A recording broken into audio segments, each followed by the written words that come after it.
Eu cresci ouvindo adultos destruírem uma garota. Quando eu tinha 10 anos, havia uma garota na minha cidade que todos os homens comentavam no bar. Eles riam, se gabavam, falavam dela como se ela fosse um objeto. Eu não entendia direito, mas sabia que tinha algo errado. 2 anos depois, me encontrei com essa garota chorando sozinha na praça. Eu fiz uma pergunta simples: "Você está bem?" Ela disse que ninguém nunca tinha perguntado isso antes.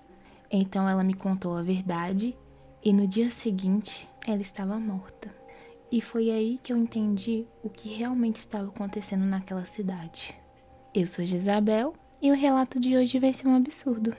Isso aconteceu em uma cidade pequena do interior de Minas Gerais. Pequena mesmo, daquelas onde todo mundo sabe quem você é antes mesmo de você saber quem você é.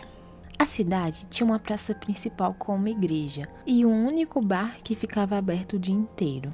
Não era exatamente um bar sofisticado, era daqueles com mesas plásticas, geladeira de Coca-Cola e um freezer de sorvete na frente.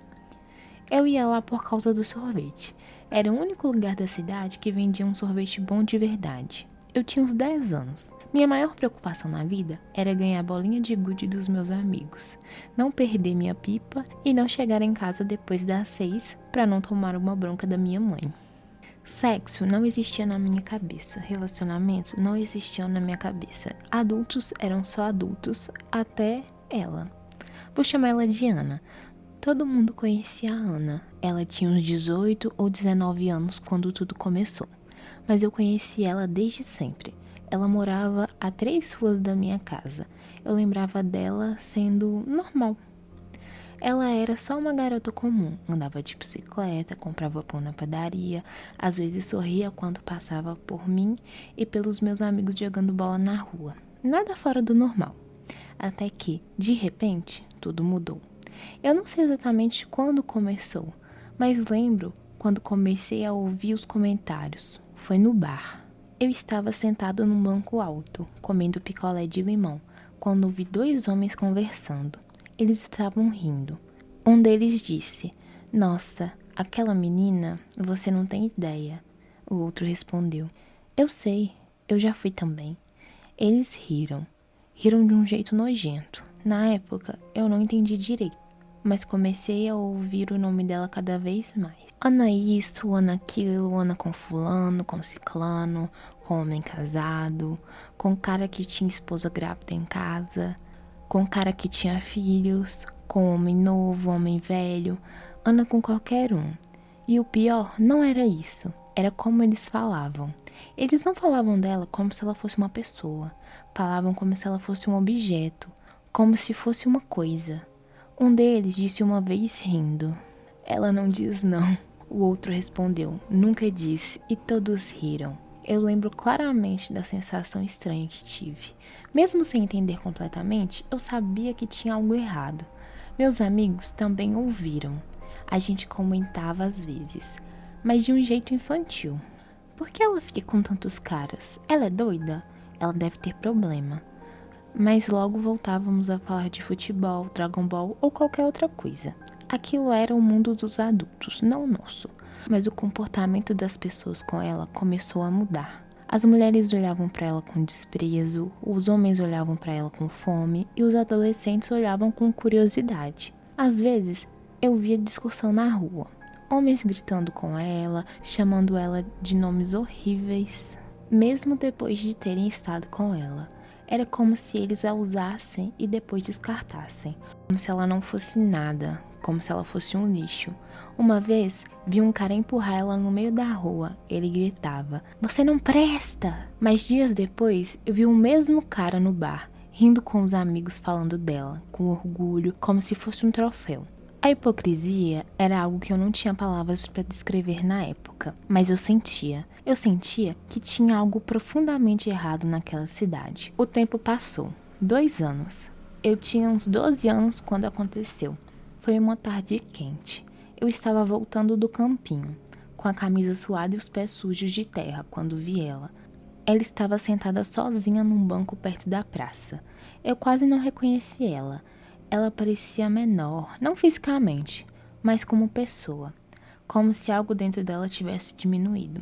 Ela estava chorando, chorando de um jeito silencioso, sem fazer barulho, só lágrimas caindo. Eu parei, e eu ainda não sei o porquê. Talvez porque eu ainda via ela como a garota que sorria quando passava pela gente anos atrás. Talvez porque ninguém mais parava, ou talvez porque eu ainda não tinha aprendido a ignorar o sofrimento dos outros como os adultos faziam. Eu me aproximei devagar. Você está bem? Ela olhou para mim. Os olhos dela estavam vermelhos, cansados, mas quando ela me viu, ela sorriu, um sorriso triste. Você é o filho da Maria, né? Eu assenti. Ela conhecia minha mãe. Todo mundo conhecia todo mundo. Ela ficou em silêncio por alguns segundos. E então, disse algo que eu nunca mais esqueci. Você sabia que eu sou a puta da cidade? Eu congelei. Eu nunca tinha ouvido ela dizer isso. Eu nunca tinha ouvido alguém dizer assim de si mesmo. Eu não respondi. Ela continuou.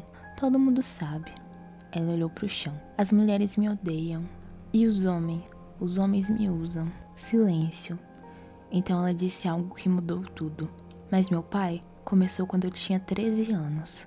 Meu cérebro não conseguia processar. Eu não entendi. Ou talvez eu tenha entendido e não quis aceitar. Ela continuou. Foi aí que tudo começou. Ela falava sem emoção, como se estivesse contando a história de outra pessoa. Eu não tinha ninguém, minha mãe tinha morrido e ele dizia que era normal. Eu senti um frio subindo na minha espinha. Ela começou a citar nomes. Homens, vizinhos, pais de amigos meus, homens que eu via todos os dias, homens que sorriam, que fingiam ser boas pessoas. Eu senti náuseas. Eu lembro claramente de um pensamento específico. Meu pai não está na lista. Eu senti um alívio e depois culpa por sentir alívio. Ela terminou dizendo: ninguém nunca perguntou se eu estava bem. Você foi o primeiro. Naquela noite, contei tudo para minha mãe. Ela ficou em choque, meu pai também.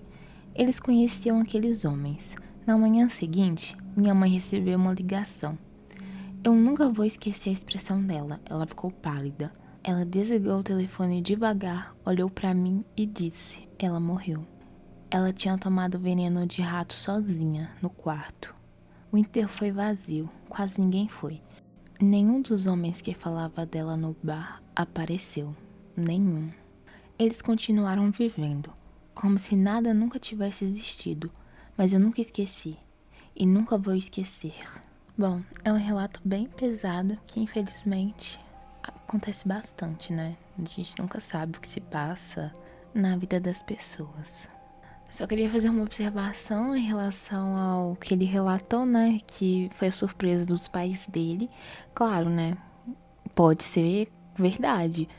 Mas eu acho esquisito, porque é uma cidade pequena, todo mundo sabia. E eles são os únicos desinformados da cidade, né? Obviamente, talvez eles tenham seu motivo, né? Pra não ter aquele choque com o filho, né? Mas eu achei, né, meio suspeito. Só eles não sabem. Obviamente que pode acontecer, né? Mas um fato é que é uma cidade de pessoas completamente nojentas, né? Fugir dessa cidade é o melhor que qualquer pessoa com sã consciência, né, poderia fazer. E se alguém está te machucando, te usando ou fazendo você acreditar que a culpa é sua, não é. Ninguém merece viver em silêncio. E ninguém merece carregar isso sozinho. Sempre existe alguém disposto a nos ouvir. Às vezes, tudo começa com uma pergunta simples: você está bem?